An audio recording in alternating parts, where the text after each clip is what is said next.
We're the only party that truly believes in an inclusive society. If you look at actions, not words, Legault's proposals are terrible. I mean, it's almost similar to the Charter of Values, extending it to teachers and all of the rest. And he has a very hard time dealing with diversity, obviously.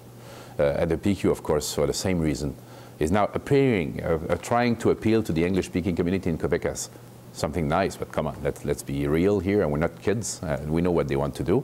And my objective, what I want to achieve, by the way, for the English-speaking community in Quebec is that more the youth stays in Quebec.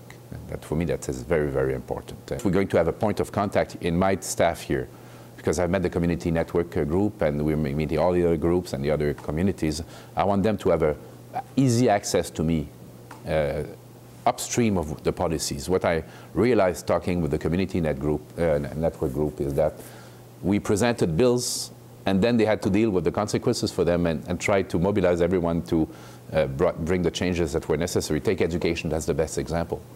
I think we have to be much more proactive in meeting the community upstream and telling, this is where we want to go. And when I meet with people, they get it, and they get what we're doing. And that's why I think having an easier contact between the community and my staff here is going to go a long way. And I'm going to personally put a lot of attention and time in this too. I don't want people to feel that they are taken for granted. I don't take any citizen for granted, and I want everyone to feel like a first-class citizen in Quebec.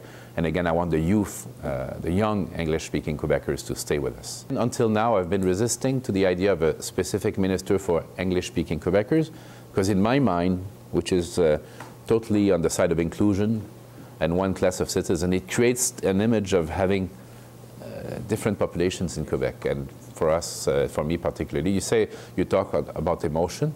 I'm not free of emotion. I'm a human being like everyone. But there are certain things that really get me. Like anything related to xenophobia, racism, exclusion.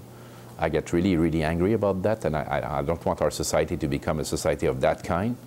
But I'm also passionate about creating jobs and giving better education for our kids and better care for our patients. But I'm also a rational person, and sometimes you have to give way to the emotional side of your personality too. It's important.